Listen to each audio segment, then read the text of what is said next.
All right, guys, welcome back to our training session. So all week long, we've been continuing our trend of strength and conditioning circuits. We are going to do one more strength and conditioning circuit today that I believe is going to really help us to focus and target in, especially on our upper body, okay? So the first thing that we're going to do bear crawls. And what we're going to do for these bear crawls, remember that the knee is going to be slightly above the ground. And this time, last time I had you hold the bear crawl, this time I'm actually going to have you walk forward. Now the thing to remember about this is that you want to make sure that your hips are low the entire time. You don't want to raise your hips. You want to keep your hips low as you walk, all right?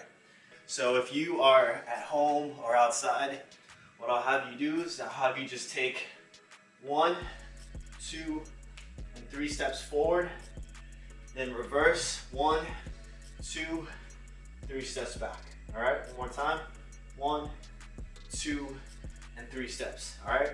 Notice that my hands and my knees are moving at the same time. Okay. So that'll be our bear crawls. After we've done that, we're actually going to go into our burpees. So, for anyone that doesn't know what a burpee is, first you're going to jump up. You're going to go into almost like a plank position. You're going to keep your hips low. Hop your feet back to your elbows and then jump right back up. All right, guys, so for the next circuit, we're gonna do a wall sit and sprints, okay?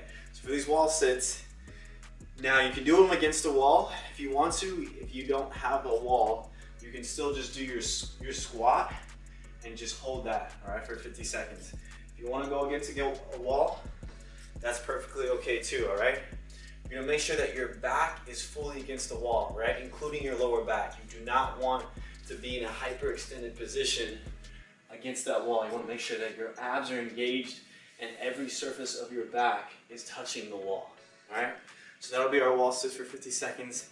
Next thing we'll do, we'll go into sprints. If you're at home, we're gonna do those shuffles as fast as we can, all right? Awesome. All right, on to circuit number 3. Circuit number 3 is we're gonna start with our lunge knee drives. So for this one, you're gonna go into a lunge.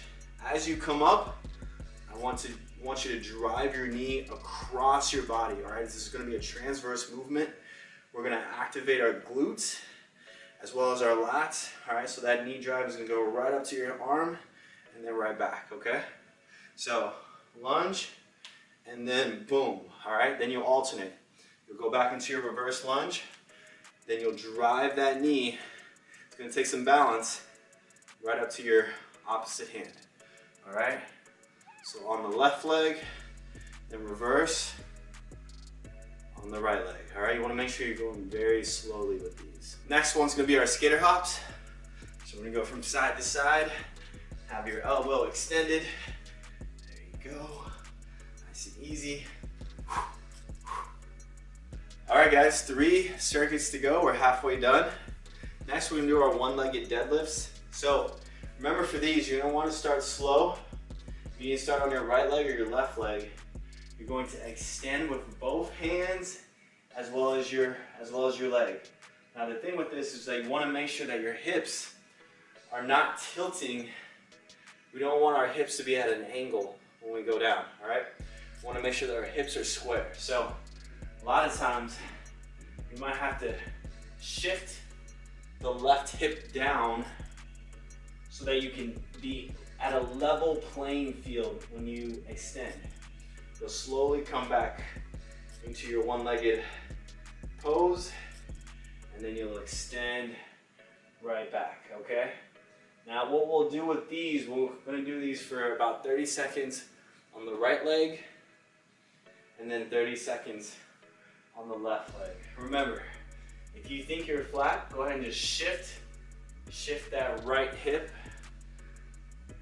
just to be sure, just so that you're flat, and then slowly come back up, okay? Now, if balance is very tricky for you, don't feel like you have to go all the way down low, okay? Even if you go right here, that's okay. As time goes on, as your balance improves, you're gonna be able to go lower and lower and lower. It also helps that as you go low, you kind of bend down this knee a lower center of gravity will help you to keep that balance, okay? All right. For our conditioning exercise for this, we're gonna do our shuffles, but we're gonna do a little bit different, okay? For these shuffles, I want you to drive your knees up high, all right? So these are kind of like high knees, but we're still running in place, but the knees are coming up high, okay? Now high knees, I want you to really exaggerate with your knees up high. These are just gonna be more sprints in place, all right? Awesome, 2 more circuits left. All right, for circuit number 5, we're gonna do push-ups. So what you can do with these push-ups, a lot of different things that we can do. We can do our regular push-ups. If you wanna try to make it a little bit harder, I'll have you do one-legged push-ups, all right? So you'll just put your left leg right over your right leg, and you'll go down low and come back up, okay? Now, after about 25 seconds, if you want to switch to the other side, you can put your right leg over your left leg and do the same thing, moving down nice and low, coming back up, okay?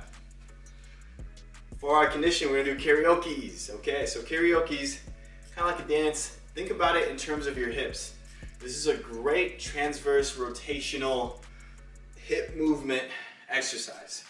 So if I start with my left, I'm gonna bring my right leg over my left, bring my left leg behind, then put my left leg behind, okay? So slow motion, I'm just swinging my hips from side to side, all right? So slow motion, left leg over, come back to your right leg, left leg behind, left leg over, okay? So if you have, or if you're outside and you want to do these for an extended length, you can do that. If you're at home, I'll just have you do 3 to the left and 3 to the right, all right? Just think about it in terms of your hips. A lot of people can overthink this. I want you to just think about it from your hips. I'm gonna swing my hips to the left, boom, swing my hips to the right. Left, right, left, right, left, right, left, right. Awesome. Finally, for the last circuit, guys. All right, we're gonna do toe touches. So, 2 feet right up to the ceiling or right up to the sky. I'm gonna have my 2 arms reaching as far as I can to my toes. You're gonna feel it right in your upper core. All right, those abdominals right there. I want you to really crunch forward and come back up, okay? So those will be our toe touches. For the conditioning, have you do a light jog, okay? So remember, if you're outside, you can jog for a period of distance, down and back. If you're at home, just want you to take it nice and easy. You can shuffle nice and slow, focus in on your breathing. This is your recovery jog. So you want to get as much oxygen back into your body, okay? Once we've gone through those 6 circuits, guys, we'll go through that one more time for 24 minutes and we'll be done. Remember to rest 30 seconds in between. After you've gone through the 6 circuits, remember to rest for 30 seconds before you start it over again, all right? And if you guys aren't already doing this, make sure to stretch and warm up just for a couple minutes before you start this training session, okay? It's even better to warm up a little bit before and do a cool down afterwards, okay? All right, guys, take care. I will see you guys in the next training session.